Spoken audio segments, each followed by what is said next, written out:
यानी आप धर्म को नहीं मानते, लेकिन आपको धर्म की जानकारी अच्छी है। नहीं, उनको पूछने दीजिए। नहीं, मेरा प्रश्न ये आपसे ये है, पूछिए। ये बड़ा आसान होता है इस मुल्क में, ये बड़ा आसान होता है मुसलमानों के ऊपर उंगली उठा देना ईद के दिन। ये बड़ा आसान होता है कथावाचकों के लिए सिर्फ इस्लाम और कुरान के ऊपर उंगली उठाना कि आप क्रूर हैं और आप जानवरों को खाते हैं। क्या आप कहेंगे कि ये सब कुछ जो चल रहा है माता कामाख्या के मंदिर में बलि का चढ़ना, ये सब गलत है? जवाब अब मैं इनका उत्तर दे दूं। अब मैं इनका उत्तर दे दूं। जी फिर से वही खाना। इन्होंने बोला कि कामाख्या देवी में बकरे की बलि चढ़ती है। हमारे यहाँ बंगाल की राजधानी कोलकाता, वहां भी माता जी का मंदिर है, वहां भी बलि चढ़ती है। आपने बताया, और भारत में बहुत सारे मंदिर हैं ऐसे पुराने जहां बकरे की बलि चढ़ने की परंपरा है। आपने ठीक कहा। अब मैं ये बताऊं कि क्यों। हमारे वेदों में लिखा है स्पष्ट, अहिंसा ही परमो धर्मः। हमारे शास्त्र कहते हैं किसी की हत्या ना करो। हमारा हिंदू सनातन धर्म कहता है किसी की हत्या मत करो। फिर आपने सवाल किया कि कामाख्या में क्यों हत्या हो रही है। अब देखो हो क्या रहा है, हमारे मंदिरों में, हमारे वेदों में कहीं बकरे की बलि चढ़ाने की कोई परंपरा नहीं थी। लेकिन क्या हुआ कि एक मास्टर जी ने एक विद्यार्थी को देखा सिगरेट पीते हुए। तो गुरुजी ने बोला, क्यों तुम सिगरेट पीते हो? गुरुजी, वो क्या है, आदत हो गई है। कितनी पी जाते हो? बोले 10 पीता हूं मैं रोज दिन भर में। गुरुजी बोले, सुन 10 मत पीना, छोड़ दे पूरी। गुरुजी छूटे, अच्छा छूटेगी नहीं तो एक पी लेना। वो एक सिगरेट पीने की इजाजत गुरुजी ने क्यों दी? ताकि धीरे धीरे जब 9 छूटेगी तो एक भी। दोस्तों, जैसा कि आप जानते हैं, इस मियाँ जी ने जो अनुरुद्धाचार्य बाबा है उनसे पूछा कि जो हम अनाज खाते हैं वह अनाज खाते टाइम, उगाते टाइम, जब हम गेहूं धान को उगाते हैं तो उसमें बहुत सारे कीटनाशक दवाइयों, पानियों का इस्तेमाल किया जाता है, जिससे उसमें बहुत सारे जीवाणु रहते हैं, वो सब मर जाते हैं। तो उनका पाप दोष किसको है, इस बारे में अनुरुद्धाचार्य से पूछता है। तो अनुरुद्धाचार्य ने उनको क्लास लेते हुए उनको बताया है कि यह जैसा जो कर्म करके आता है वैसा ही होता है। इस पर दोनों आपसी पक्षों की मतभेद होती हैं। चलो दोस्तों, हम वीडियो में देखते हैं कि किस तरह से जो अनुरुद्धाचार्य बाबा जी हैं वह पत्रकार को बताते हैं कि जो हम और जैसे पाप करते हैं वैसा ही उसका वो परिणाम मिलता है। चलो वीडियो में देखते हैं दोस्तों। जानवर का खून बहा के अगर हम सोचें कि हम अपने परमात्मा को खुश कर देंगे तो वो गलत है। ये हमें बिल्कुल without any if and but कहना चाहिए। ये मैं यहाँ पे पॉइंट रखना चाहती थी। और आपसे मैं एक बात ये रिक्वेस्ट करना चाहती हूँ। आपने एक एग्जाम्पल दिया था कि लड़की जो होती है, नारी, वो हीरा होती है और लड़के तो होते हैं वो सरिया हैं। आचार्य जी सेम यही एग्जाम्पल देकर मुस्लिम समाज में रैडिकल मौलाना लड़कियों को बुर्का पहनाकर 4 दीवारी में धकेल देते हैं। हिजाब के, बुरके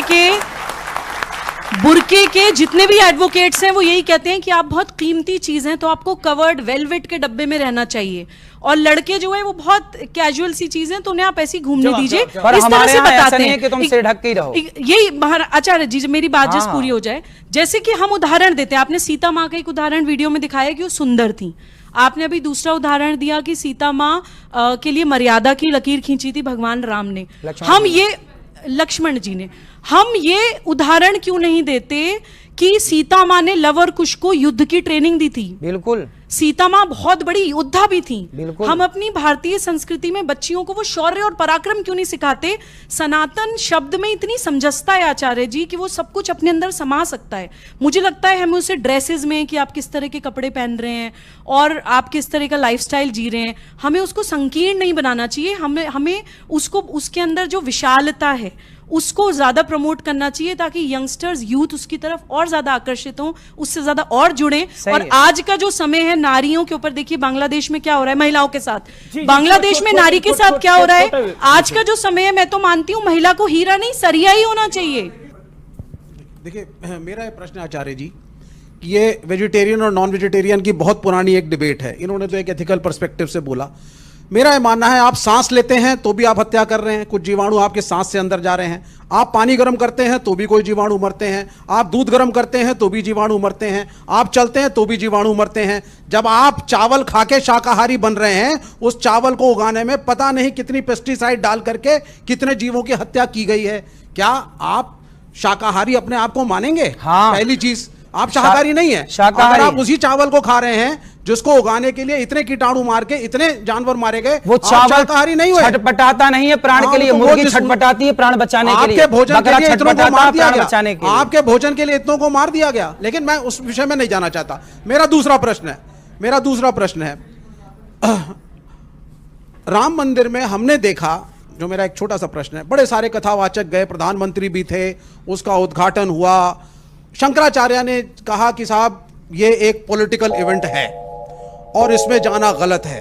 पूरी के शंकराचार्य ने यहां तक कह दिया कि जब वहां पे नरेंद्र मोदी उद्घाटन करेंगे तो क्या शंकराचार्य खड़े होकर पीछे ताली बजाएंगे? और शंकराचार्य नहीं गए, फिर भी कथावाचकों की पूरी पलटन वहां पहुंची। यह भी कहा गया कि ज्योतिष के हिसाब से सो कॉल्ड मुहूर्त भी इसका गलत है। कुछों ने कहा सही, कुछों ने कहा गलत। मैं आपके सनातनी धर्म के हिसाब से पूछ रहा हूं, तो क्या यह कन्वीनियंस का धर्म है आप लोगों का कि जब प्राइम मिनिस्टर पहुंचेंगे तब आप शंकराचार्य का बहिष्कार करके ताली पीटते सारे पहुंच जाते हैं? एक मिनट, बिल्कुल पूछना चाहिए ना पॉलिटिक्स भाई, गए तो सब लोग, पूछ रहा हूं। तो क्या वहां जाना सही था या गलत? जवाब। और दूसरा सवाल एक प्रेम पूर्वक है, क्या राहुल गांधी की मोहब्बत की दुकान से जुड़ेंगे? भगवान राम सबके हैं और शंकराचार्य जी की आप बात कर रहे हैं। शंकराचार्य जी ने तो आप लोगों को भी नसीहत दी थी कि ठीक रास्ते पर चलो, पर आप लोगों ने कहां सुनी शंकराचार्य जी की बात? शंकराचार्य जी की वो बात तो आपने सुन ली कि नहीं गए, पर शंकराचार्य जी जो और नसीहत आपको देते हैं तो वो आप नहीं। राहुल गांधी पे भी सवाल पूछा गया। देखिए राहुल गांधी जी ने तो अभी हिंदुओं को क्या बोला, उन्होंने एक बयान दिया कि हिंदू क्या होते हैं, आतंकवादी, हिंसा पार्लियामेंट में बोला, हिंदू हिंसा फैलाते हैं। अब जो हिंदुओं को हिंसा फैलाने वाला कहें, देखिए कभी गाय का दोस्त कसाई नहीं हो सकता, गाय का दोस्त कभी कसाई नहीं हो सकता, गाय का दोस्त तो चरवाहा ही होगा। ऐसे ही राहुल गांधी एक तरफ तो कहें कि हिंदू हिंसा फैलाते हैं और दूसरी तरफ हिंदुओं से अपेक्षा करें कि वो हमें समर्थन दें। कैसे समर्थन दे दें अपना? उनकी मोहब्बत की दुकान का सवाल पूछा, उन्होंने बोला उनकी मोहब्बत की दुकान भाई में तो आप वो तो जाएंगे। हिंसक कहते हैं कि आप सब हिंसक हैं, क्या आप सब ये बहन बेटियां हिंसा फैला रही हैं, ये हिंदू हिंसा फैला रहे हैं। जी जी। पानी को बबूला है मिल जाए गो पानी में, तू डूब के मर जा रे चुल्लू भर पानी में।